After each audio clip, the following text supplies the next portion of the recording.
Dang. Okay, here we go. Are you getting like anything in the background? What? No, I was trying to play the intro. Right now, it's not about talent. It's about heart. It's about who can go out there and play the hardest. Now, they've been here before. They're not going to give it to us. We got to go out there and we got to take it. Right? Take it! Take it! I want you to go out there and take it. Take it. 1, 2, 3, take it!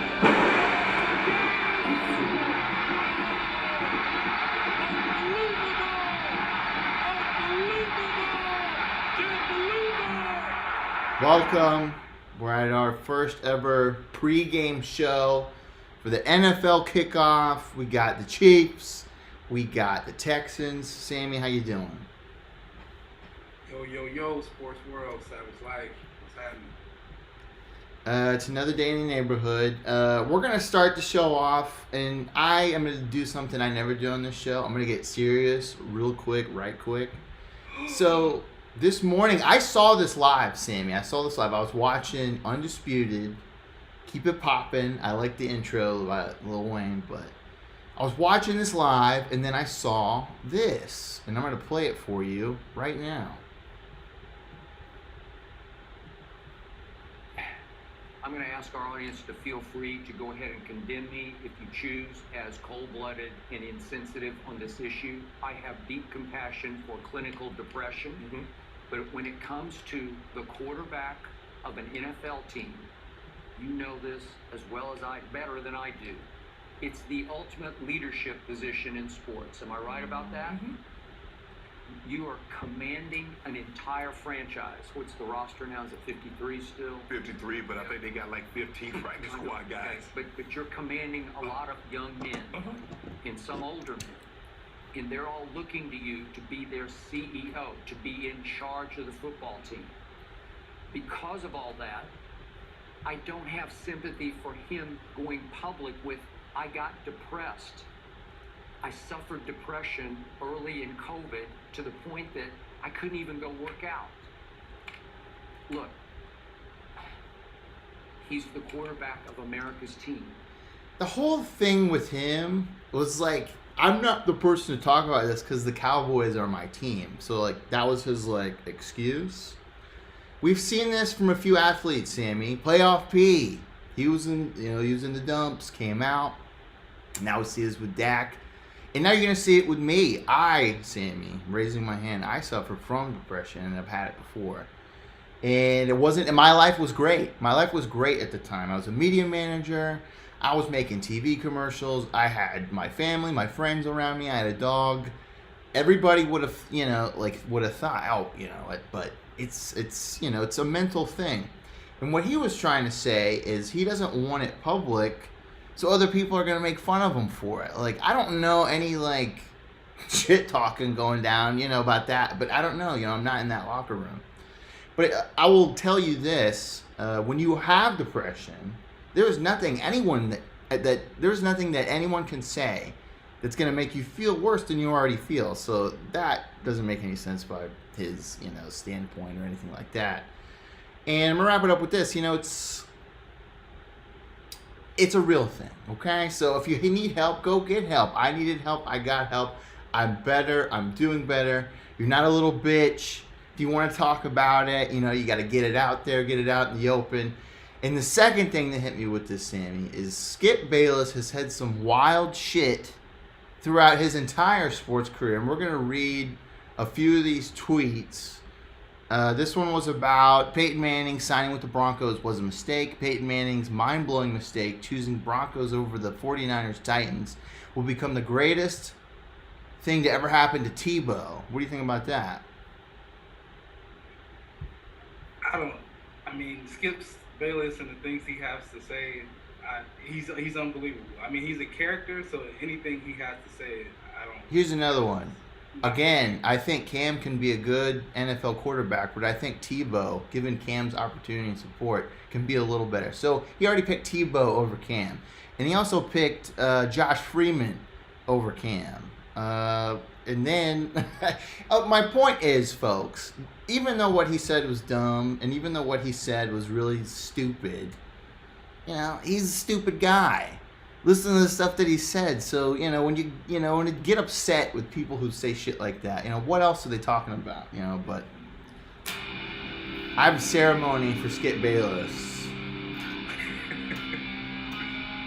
You know the song, Sammy? Skip Bayless, you're being exiled from the Sports Savage unless you apologize for that bullshit you said.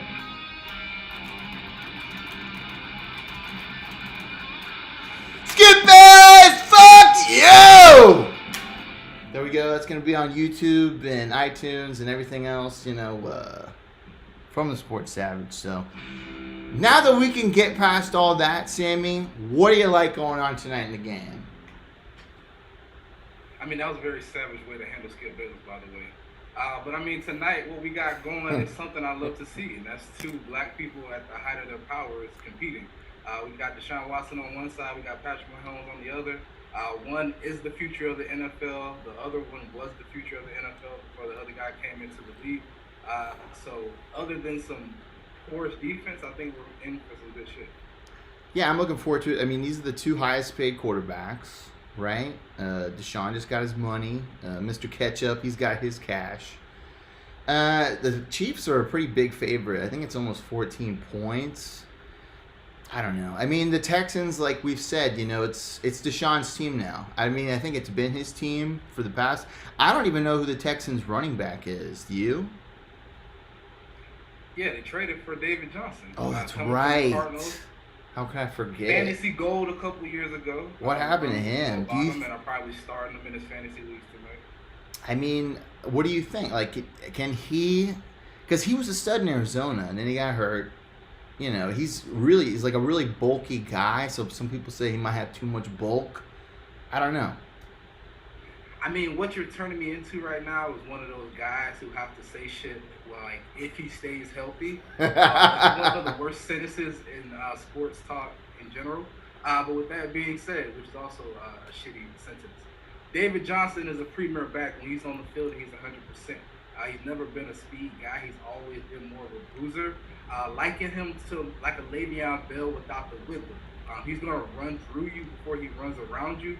But as far as catching the ball out the backfield, as well as making something like happen in the run game, there was no one better when he was healthy. So it's interesting to see where he's at. But I mean, I like his eye. I've been convinced. I think he screwed me in fantasy this year. By the way, I took your Doug or Dan Arnold guy on my team. DA, hey, shout out to I had to. Like, even though I have way too many tight ends, I was like, Sammy told me. I'm like, this is the guy I got to take. Kansas City, Sammy, they're box stocked and loaded. Honey Badger is really, I mean, this is the best he's ever played. Like, he was pretty good. I believe he was even on the Texans. Was he? Before he went to Kansas City?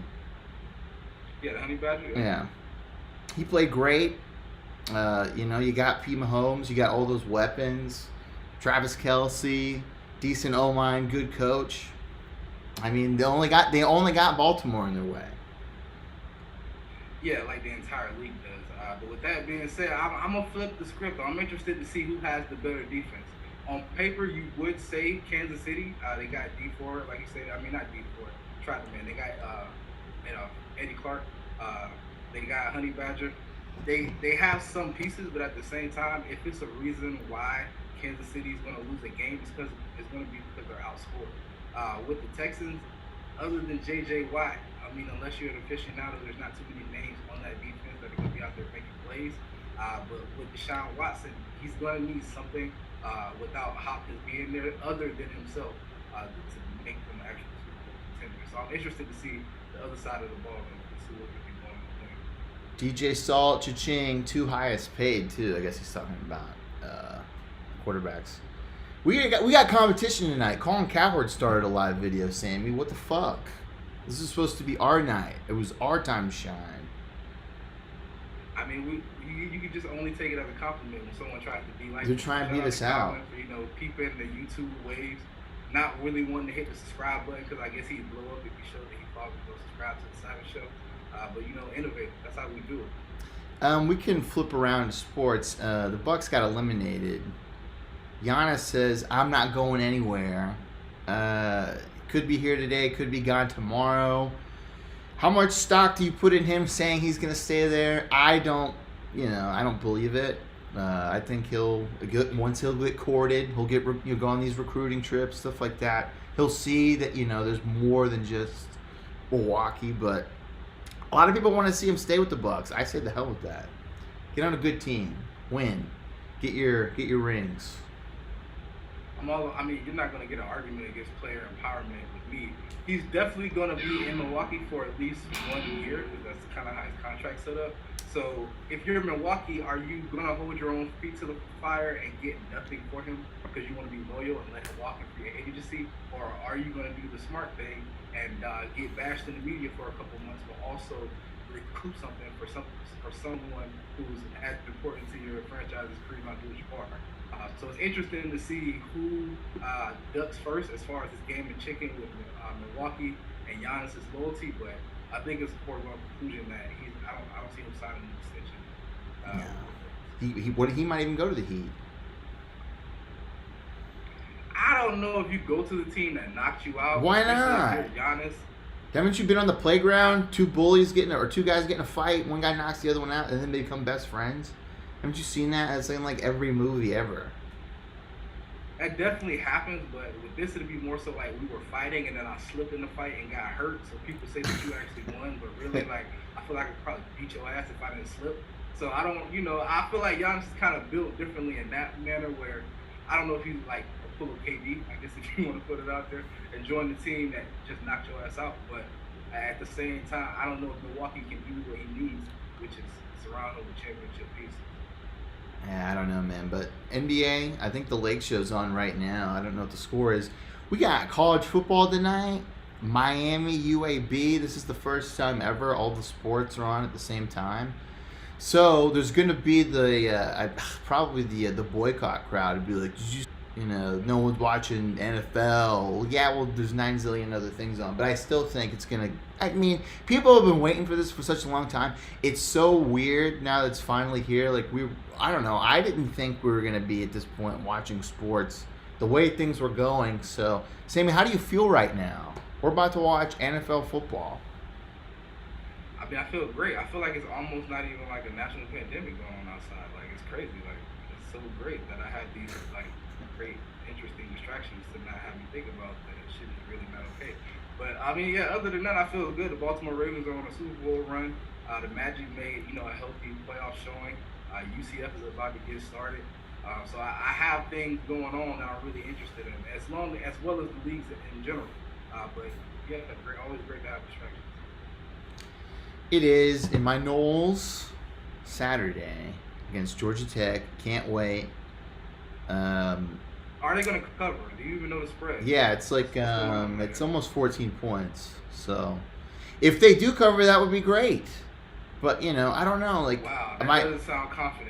My heart's been broken so many times. I want to believe in this coaching staff, and I want to believe, but I'm battered. It's battered fan syndrome, Sammy. I don't know how much more I can take. The Knowles, we were a premier team. In the last 3 seasons, we stunk because Jimbo, he had his finger in another, A&M pie. So once he knew that deal was done, he's like, fuck this. I don't care. Left us. And we thought Willie was going to be it. We thought Willie was going to be the guy. But on the field, you could tell he wasn't the dude because penalties. It wasn't a disciplined football team. We got our ass kicked 2 seasons in a row. I need a win, Sammy. I need a win Saturday. That would be a good start, especially when you're the favorite. Now, speaking of Seminoles, to kind of flip the script, did you hear about your boy Ramsey, Jalen's new deal? Oh yeah, biggest contract. This, the Rams love to overpay for whatever reason. They're just okay, we'll just buy it. Because I saw that, I couldn't believe it. As a Florida State fan, yeah, I like Jalen Ramsey, but I'm not paying that amount of money to a dude who was, he wanted out of his last team. Now, I know there can be some, toxic situations at teams, but to me, that's a red flag. Let me ask you one question, though. Ask me. Ask me. Who hasn't wanted out of Jacksonville? Who's wanted to be Gardner there? Minshew. So I don't know if you hold that against Jalen. Literally, almost every player that they drafted has either wanted to be out or they traded. So I don't know if you hold that against him. Is he flamboyant? Yes, but I think he's a top flight corner, and I'm happy he got his money. Now, if I'm a running back, I'm a bit upset because now he's pushing the threshold for NFL corners to get north of $20 million a year, and you got running backs sitting at like 16, 17. So if I'm a running back, if I'm Dalvin Cook, I'm like, all right, so I think, we sitting down at like 19.5. Right. That's the floor. But, I mean, other than NFL running backs, I mean, you got to like that position. We're going to lose Dalvin Cook. There's no way we're going to pay him. There's no way. What? You don't pay the center of your offense? No, because we always get another running back. Like this Madison guy, he's definitely not Dalvin Cook. He's definitely not. But Dalvin Cook's not Adrian Peterson. That's a great point. You guys did replace Adrian Peterson. Yeah, I mean, we always seem to find a running back that's like good for whatever reason. So, I don't know. I don't know if Kirk is going to be on the team. I don't know if I want him on the team. Like, let's Kirk take that Tom Brady deal. Give Minnesota that Tom Brady discount. Slide some of that money to your man Dalvin if you really want to make a Super Bowl run. So is Tom Brady going to be the only quarterback in NFL history to take less money? Sam, you remember when I was like, the Vikings do just enough to drag me along and then crush my spirits and stuff like that, right? So all these predictions are coming out that we're going to win the NFC North, but no one's picking us to win the Super Bowl. Like, they're like, oh, all the Vikings are going to, but like everyone's picking, somebody else. So I don't know. Like, it sucks. Like, I would rather us just. Well, I don't know if I'd rather just bomb, but. Wow. We gotta have a purple Super Bowl. Purple Super Bowl. It's gotta happen. Exactly. You can't tank and get to the Super Bowl, man. Nobody saw Green Bay coming in last year. They was in the NFC Championship game. The defense is definitely better than theirs. It's on your boy Kirk, man. Just believe in Kirk Cousins. He needs your faith. If you have faith in Kirk Cousins, I believe it'll be a purple Super Bowl. I'm a show me guy. I gotta see it. I gotta see it on the field. He won, man. Did you like that playoff win last year? That one playoff win? Did you like that? I did. I did like it. Like, I will admit that I liked it, but I go back with Tony's old theory. Like, we should have just kept Case Keenum, even though he's he could have done another decent year playing the way he was playing. But I feel like if you want the tank, you definitely keep Case Keenum. Yeah, I guess. But in tonight's game, Sammy, what are you looking out for, and what do you think we're going to be talking about at half?